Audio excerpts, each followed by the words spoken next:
이어서 도시어촌 공동체의 지속 가능한 확보 및 활력 제고를 위한 진단과 과정에 대한 한국해양수산개발원 이호림 어촌연구부장님께서 발표하시겠습니다.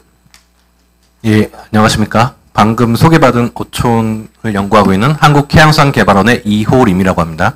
저는 오늘 이 자리에 지금 초청해 주셔서 감사드리고요. 오늘 저는 부산 어촌에 대한 진단과 그 다음에 어떻게 활력을 좀 줄 수 있는지 방안에 대해서 좀 말씀을 드리려고 하고요. 저 오늘 감사합니다. 네, 오늘 어촌을 얘기하기 전에, 부산 어촌을 얘기하기 전에 우리나라 지금 인구 현황을 한 1분 정도 간단하게 설명을 드릴 거고요. 그리고 우리나라의 어촌에 대해서 한 2분 정도 설명을 드리고, 그 다음에 부산 도시 어촌이 어떻게 지금 변했는지, 어떤 지금 현황인지 또 말씀을 좀 드린 다음에, 그 다음에 지속 가능성 확보와 그 다음에 활력 방안에 대해서 말씀을 드리겠습니다. 좀 빠르게 진행하겠습니다. 일단 우리나라 인구 구조는 2019년을 기점으로 해서 우리나라는 인구가 감소하고 있습니다. 얼마큼 감소하고 있냐? 자연 인구로서는 10만 명씩 매년 감소하고 있고요. 그게 10년이면 한 도시, 대도시가 사라지는 정도의 지금 위기에 닥쳐 있어요. 근데 어느 누구도 이거에 대해서 인지를 못하고 있는 상황입니다. 그러면 출산율은 어느 정도 되냐? 지금 현재는 0.72입니다. 1.5명 정도밖에 지금 한 가구당 없다는 얘기거든요. 한 가구 있는 가구도 너무 많습니다. 근데 그것도 더 낮아질 전망인 거. 그러니까 OECD에서 저희가 최저를 가지고 있고요. 저희가 이제 저출산 관련돼서 출산이 좀 얼만큼 우리가 심각한 상황인지 좀 설명을 좀 드리면요. 70년생은 890만, 거의 1000만 명이었어요. 근데 80년생, 90년생 가면서 최근에 23만 명까지 줄죠. 그럼 결국 10년에 20년생이 얼만큼 되냐? 250만 밖에 안 됩니다. 그거 더 줄게 되면 더 이상 저희는 회복이 안 돼요. 대개 인구 감소에서 우리나라 상황이 엄청나게 심각한 상황인데도 불구하고 아직도 우리는 많은 인구를 갖고 있다. 이런 생각을 갖고 있죠. 이런 부분에서 좀 왜 이런 것들을 제가 말씀을 드리냐면, 어촌 지역에 청년이 없다고 얘기하는데 그럼 과연 청년이 들어올 것이냐? 사람이 없어서 못 들어온다. 저는 이제 그렇게 전망하고 있거든요. 그러면 인구 구조는 어떻게 변하고 있는지, 저희가 이제 17년을 기점으로 해서 고령화 인구와 유소년 인구를 비교해 봤을 때 역전이 되어버렸어요. 유소년 인구는 적어지고, 그럼 인구 역전 현상이 이제 발생하기 시작한 거죠. 그리고 이런 것들은 결국은 대도시로 집중하는 거. 왜 가냐? 결국은 교육과 일자리를 찾아서 간다는 거죠. 그러면 과거 지방에는 일자리가 없는 것이냐? 일자리가 사라지고 있는 것이냐? 이런 것들을 좀 고민해 볼 필요가 있는 거고요. 이런 것들을 통해서 지금 지역 소멸, 지방 소멸이라는 지금 작년까지 엄청나게 화두가 되어 있죠. 그럼 우리나라 이제 어촌은 어떠냐에 대해 설명을 드리겠습니다. 어촌은 지속적으로 인구가 감소하고 있어요. 좀 전에 지금 다케우치 교수님께서 말씀하신 것처럼 일본도 마찬가지지만 우리나라도 엄청나게 감소하고 있습니다. 70년대에 비해서 지금 10분의 1로 줄었습니다. 더 줄 것입니다. 지금 이번 연도 예상 어가 인구가 8만 7천 명입니다. 이게 27년에는 7만 명까지 떨어진다고 지금 예측하고 있습니다. 부산 어촌도 마찬가지입니다. 어가 관련돼서 이제 어촌 인구 변화는 결국은 청년 인구의 감소거든요. 그럼 청년 인구가 얼만큼 감소하냐? 매년 23% 계속 줄고 있어요. 청년 인구는 어촌에서도 없어지고 있는 거죠. 그러면 얼만큼 들어오냐? 지금 보시다시피 2023년에 7천 명 정도가 어촌 지역에 들어왔다고 유동 인구 통계로 말씀드려요. 어업 활동을 한 게 아니라 어촌 지역에 들어온 청년들인 거예요. 그럼 어가 인구는 지속적으로 감소하고 어가 고령화율은 지속적으로 높아지고 현재 47.9%다. 이게 현재 우리나라 어촌입니다. 그럼 어가소득 관련돼서 얼마큼 어가소득이 지금 증가하고 있냐? 사실 어가소득은 정체하고 있습니다. 어업소득이 정체하기 때문에 어가소득이 올라갈 수가 없어요. 외소득도 정체예요. 그럼 어떤 것들이 지금 증가하고 있냐? 이전소득입니다. 국가에서 주는 직불금이나 이런 것들에 의해서 이전소득이 증가하는 것만 현재 어가가 지금 소득이 증가하는 거다. 이렇게 보시면 될 것 같고요. 어촌의 지금 삶의 질을 좀 보면은 어촌 지역은 섬 지역부터 도시 지역까지 비교한다 그러면 낮아요. 이것도 하나의 문제이기 때문에 지금 계속 정부에서 재정을 투입하고 있는 것입니다. 그리고 어촌의 삶의 질 만족도 관련돼서도 당연하죠. SOC가 없기 때문에 SOC 관련돼서 만족도가 낮을 수밖에 없는 거고요. 그게 도시에 비해서 엄청나게 큰 차이를 나타내고 여기에 지역 소멸 문제점이 있다. 여기까지 자료는 지금 제가 앞에 있는 책자의 자료가 같고요. 지금 귀촌 관련돼서, 기여기촌 관련돼서는 매년 기여기촌은 1000명 정도로 유지되고 있다. 근데 감소는 그보다 더 빠르게 나타나고 있다. 그러니까 어촌의 인구가 감소하고 있는 것이고요. 이런 것들은 문제점들은 진입장벽이나 일자리가 없고, 그 다음에 열악한 정주환경이나 앞에서 발표하신 것처럼 3D 산업이 있기 때문에, 업이 좋지 않은 사업이라고 인식이 있기 때문에 이런 거죠. 근데 이제 최근에 들어서 이제 관계 인구라는 거, 어촌에 이제 방문하는 인구가 증가한다는 거, 이런 가능성도 있습니다. 이런 것들이 지금 나타나고 있다는 걸 말씀을 드리려고 이 PPT를 준비했고요. 그리고 이런 관계 인구를 보면은 저희가 지금 국가왕이나 어촌 유지선백 사업지를 대상으로 SKT의 모바일 데이터를 저기 앞에 있는 이런 집계 지금 데이터를 가지고요. 3시간 이상 머문 사람들이 얼마큼 되는지를 분석한 거예요. 그랬더니 점점 증가하고 있는 거. 그것도 이제 증가할 거라는 예상도 하고 있고요. 이거는 뒤에서 이제 어촌 관련된 부산 어촌에 대해서 좀 설명할 때 좀 더 자세하게 말씀을 드리겠습니다. 지금 부산 어촌은 어떠냐? 일단은 어촌이라는 거에 대한 정의를 조금 설명을 드리면, 어촌을 전체 도시를 보는 게 아니에요. 어촌은 마을 단위로 보고 있습니다. 그럼 어떻게 보는 거냐? 어장과 어항과 그 뒤에 배우 마을을 어촌이라고 얘기합니다. 그래서 저희는 통계를 그렇게 잡고 있습니다. 전체 어촌이라는 시군 단위를 하고 있지 않고요. 읍면 단위를 하고 있지 않습니다. 마을 단위로 통계를 잡아서 확인을 하고 있는 거예요. 그래야지 정확한 진단을 하고 거기에 대한 해결 방안을 줄 수 있다고 생각을 하기 때문에 이렇게 지금 조사를 하고 있습니다. 그러면 부산 어촌은 좀 다른 지역과 좀 다릅니다. 도시라는 지역이 있고요. 기장군의 읍면이라는 지역이 있어요. 그리고 또 낙동강을 중심으로 해가지고 내수면이 있습니다. 이 세 가지가 다 있기 때문에 좀 다르다고 말씀을 드리고요. 부산 어촌의 현황을 좀 보면은, 지금 지역 소멸 관련돼서 좀 보면은 기장군, 그 다음에 영도, 가덕도, 이게 섬지역들, 그리고 읍면 지역들은 지역 소멸 지수가 낮습니다. 그러니까 지역이 소멸될 가능성이 높아진다는 거죠. 그리고 도시 지역은 소멸 지수가 높습니다. 그래서 소멸 가능성이 적어진다. 이렇게 말하면 될 것 같고요. 이거는 앞에서 설명드렸지만 어업 관련된 인구는 과거 90년대부터 2020년까지 지속적으로 감소하고요. 여기도 10분의 1로 줄었습니다. 그러면 기여기촌은 얼마큼 되냐? 사실 기여기촌은 동지역에서 읍면 지역으로 이동한 사람에 대한 통계를 잡습니다. 근데 부산은 동지역이 대부분입니다. 기장군만 읍면을 갖고 있고요. 그래서 기여기촌 통계는 읍면 지역에서 빨간 점이 있는 기장군만 가능합니다. 그게 지금 현실적으로 지금 도시 어촌의 문제점입니다. 그럼 어촌계는 어떠냐? 부산의 어촌계는 지속적으로 비슷한 수준을 유지하는 것 같아요. 근데 이거는 어촌계 현황 조사라는 걸 조사를 통해서 어촌 계장님께서 하시는 거라서 저희도 이거에 대한 명확한 그건 모르겠는데, 일단은 계장님의 통해서 저희가 통계를 잡으면 한 3,500명 수준으로 어촌계 전체 인원수는 갖고 있다. 근데 여기서 중요한 거는 여기서 60세 미만 어촌에서 인력을 할 수 있는 사람들이 40%다.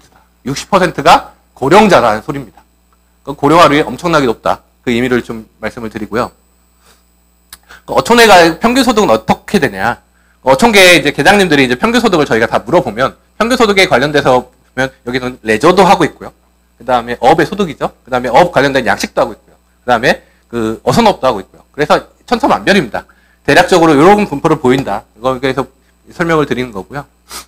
그리고 이제 관계 인구 관련돼서 이제 얼마큼 많은 사람들이 유입되냐, 유입 인구를 보는 거예요. 그래서 저희가 최근까지 2023년까지 조사를 했고요. 그거에 대한 인구 통계에서 한 1000만 명 정도, 100만 명 정도, 평균 100만 명 정도 이렇게 방문하는 걸로 저희가 나왔는데, 요거 관련돼서 제가 조금 더 자세하게 좀 보려고 좀 설명을 드립니다.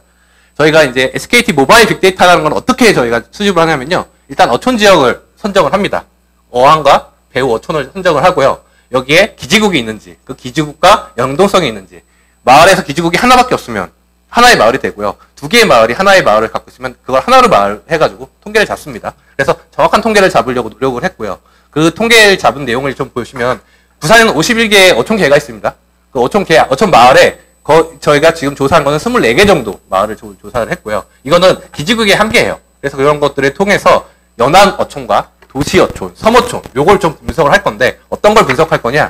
정주 인구. 현재 마을에 몇 명이 살고 있는지 통계 자료로 나와 있는 게 없습니다. 그래서 이것들을 통해서 어떤 인구 분포를 갖고 있는지를 확인하려고 하고요.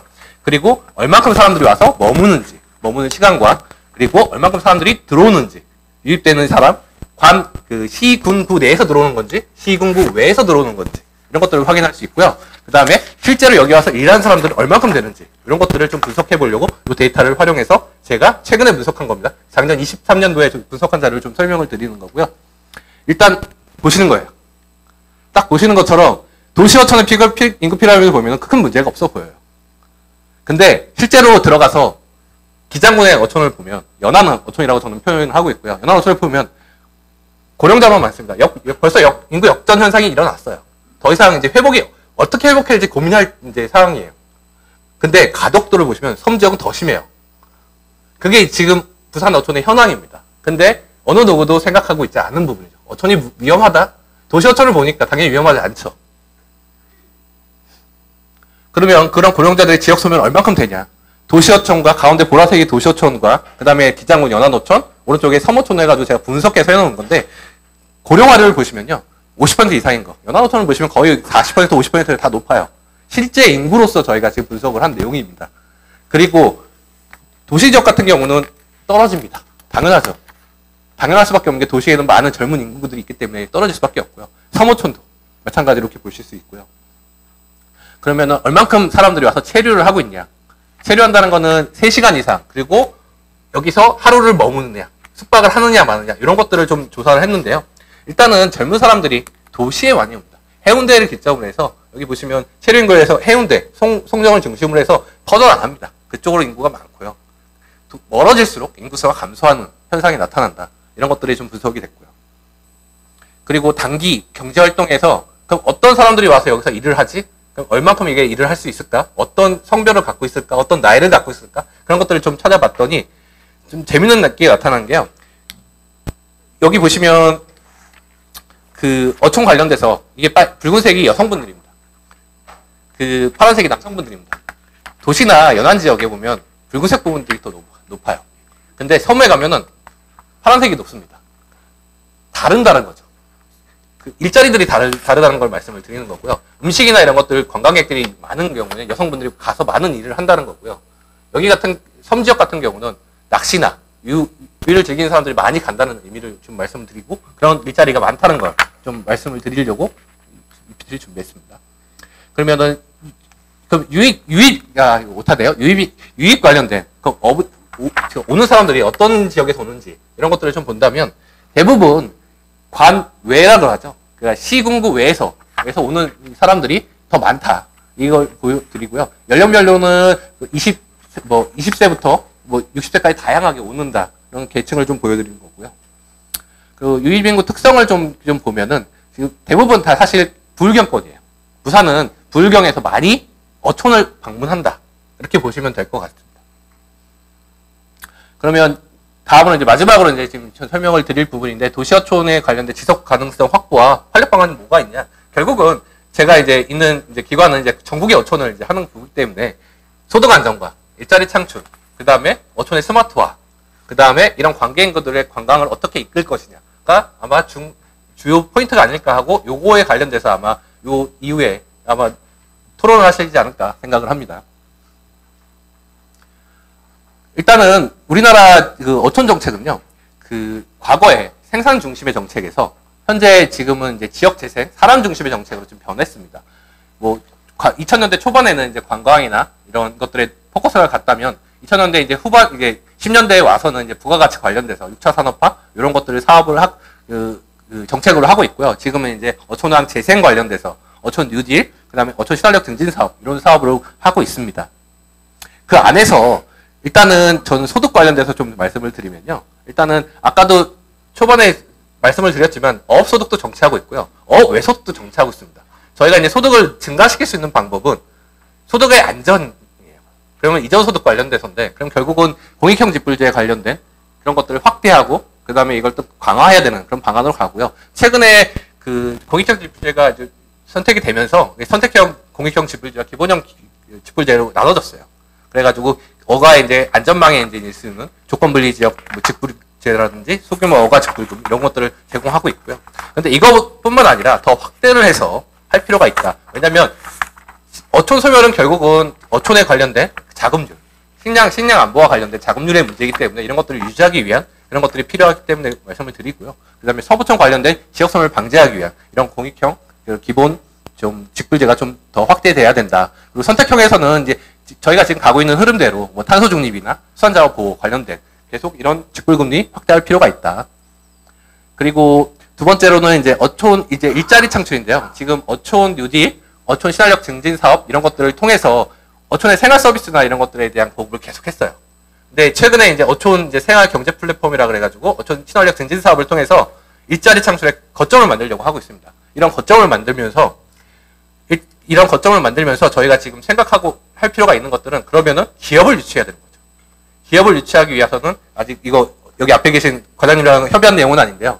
이제 어촌형 기회발전 특구라는 것들 이런 것들을 좀 도입해가지고 안에서 기업들을 만들고 기업에 일자리가 들어오면서 청년들이 들어올 수 있고 청년들이 들어오면 그 안에서 어촌이 활성화되고 활성화된 안에서 수산업이 이제 계속 수산업도 발전할 수 있게끔 하는 방안으로 좀 가야 되지 않을까 그런 생각을 갖고 있고요. 결국은 어제 지금 장관님께서 발표하셨는데 어촌연안 그 대책에서 어촌연안 활성화 대책에서 그 바다생활권이라는 걸 했습니다. 결국 바다생활권과 연관해서 이런 거점 지역을 만들고 활성화하는 방안으로 가야 되지 않을까 생각을 합니다. 이런 그 플랫폼을 만든다면요. 이런 플랫폼은 결국은 청년과 여성들이 일자리가 탄생이 되고요. 이런 일자리과 창업과 창직이 만들어지고 이런 것들을 지원할 수 있는 또 지원 정책들도 필요합니다.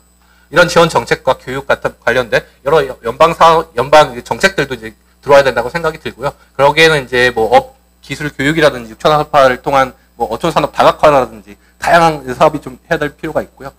그리고 또 하나 도시 어촌의 지금 맹점이었던 도시 지역에 들어오는 기업 기총을 못하는 부분을 좀 이제 법 개정이나 이런 것들을 통해서 지금 청년 기업 특별 지구를 좀 구역을 만들어가지고 도시 지역에서도 이런 어촌 지역 어촌에 들어오는 사람들을 인정해주고 이런 지원을 할 수 있게끔 하는 방안이 필요하지 않을까 그런 맹점에서 좀 말씀을 드리고요.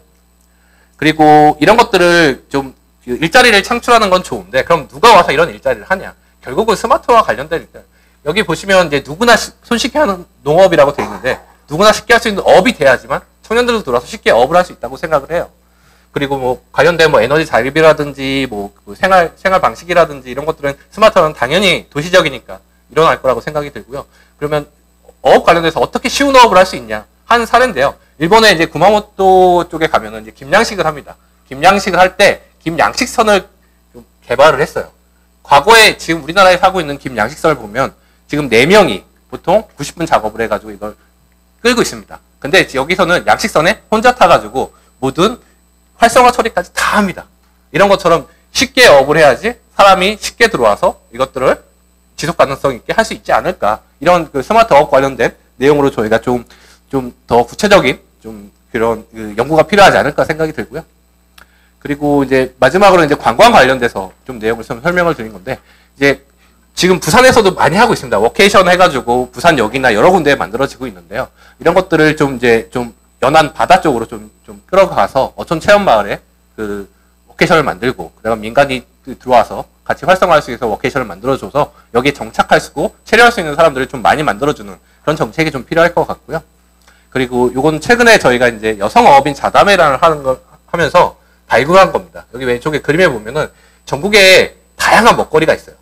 근데 부산 지역에도 각 지역마다 다양한 먹거리가 있습니다. 이런 먹거리들을 잘 연계하고 그 다음에 여기 보시는 부산 바다 축제처럼 축제와 연계해가지고 페스타라고 해가지고 같이 연계해서 할 수 있는 이런 활동적인 그런 그 관광 이벤트 상품을 만들 필요가 있고요. 이런 프로그램을 통해 가지고 계속적으로 사람들이 유입될 수 있게끔 해주는 방안이 좀 필요할 것 같고요.